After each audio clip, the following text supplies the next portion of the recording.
आध्यात्मिक साहित्याचा खजिना सॉनिक ऑक्टेव्ह श्रद्धा ॲपवर उपलब्ध।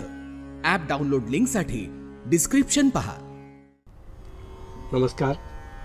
चंद्र राशीप्रमाणे कुंभ राशींच्या व्यक्तींना एप्रिल 2024 या महिन्यासाठी मी आता मार्गदर्शन करणार आहे। कुंभ राशींच्या व्यक्तींना या महिन्यामध्ये बरेच चढउतार सहन करावे लागतील। स्वतःच्या प्रकृतीच्या बाबतीत काहीतरी अनावश्यक आणि अचानक प्रकृतीमध्ये काही चढउतार दिसून येतील।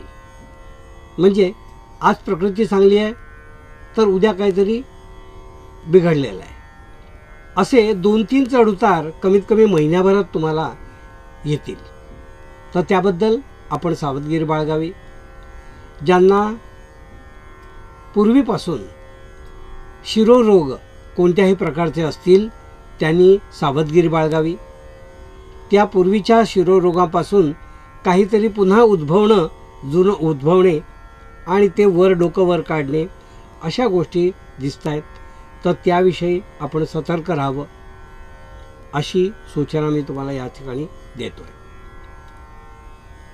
त्यापासून जे काही पीडा होतात त्या शारीरिक असतील, मानसिक असतील, वैचारिकही असतील, त्यामध्ये संयम ठेवणं आणि तो काळ जो आहे वाईट काळ पुढे जाऊ देणं हेच यासाठी सुयोग्य असं म्हणता येईल।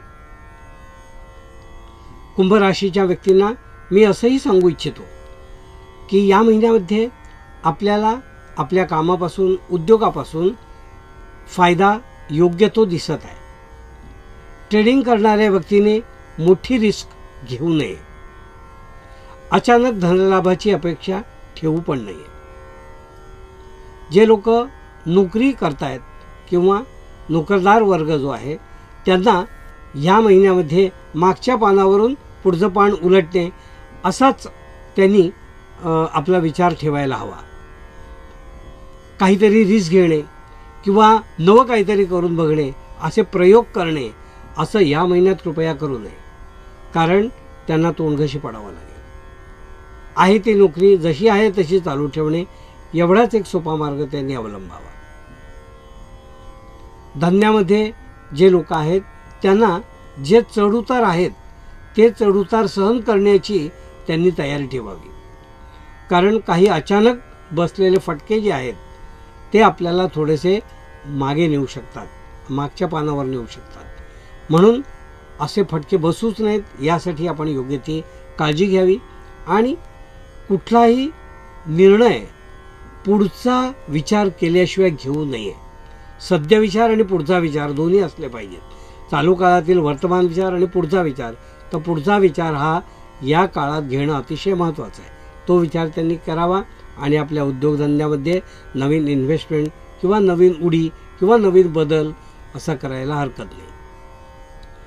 शिक्षण जी मुलं घेत आहेत त्यांना काहीतरी बदल दिसतोय। एका फील्डमधून दुसऱ्या फील्डमध्ये जे जाणारे आहेत त्यांनी हा विषय नीट समजून घ्यावा आणि नेमकं आपलं काय आणि कुठे चुकतं आहे हे समजून घ्यावं आणि मग योग्य ते बदल करावेत असा सल्ला मी या ठिकाणी देईन। कौटुंबिक बाबतीत मग कुंभ राशींच्या व्यक्तींना असं दिसून येत आहे की कुंभ राशींच्या व्यक्ती या बाबतीत थोडा गडबड करतायत, म्हणजे त्यांचाही थोडासा गोंधळ उडालेला आहे अशी परिस्थिती दिसून येते। कुटुंबामध्ये नक्की काय करावे किंवा काय आपली भूमिका असावी या बाबतीत त्यांचा गोंधळ उडण्याची शक्यता या महिन्यात दिसून येते। म्हणून कोणताही मोठा निर्णय न घेता वेट अँड वॉच अशी भूमिका जर त्यांनी या महिन्यात ठेवली तर पुढच्या महिन्यात सगळं काही सुरळीत होईल। या महिन्यामध्ये महत्त्वाचे निर्णय कौटुंबिक बाबतीत घेऊ नये। स्थावर जंगम मालमत्ता जी आहे ती विकण्यामध्ये थोडासा विलंब होणार आहे। जे तुम्ही विकायला काढली असेल तर त्यामध्ये फार उतावीळपणाही दाखवू नये।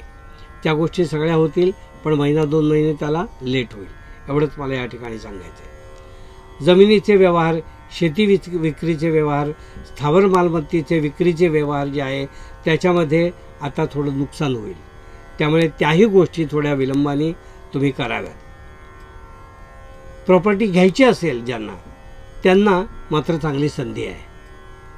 ज्यांना खरेदी करायची आहे त्यांना चांगली संधी आहे. त्यांनी प्रॉपर्टी या महिन्यात खरेदी करावी कुंभ राशींच्या व्यक्तींनी. आणि ते घरापासून लांब आहे किंवा काय आहे असा विचार करू नये.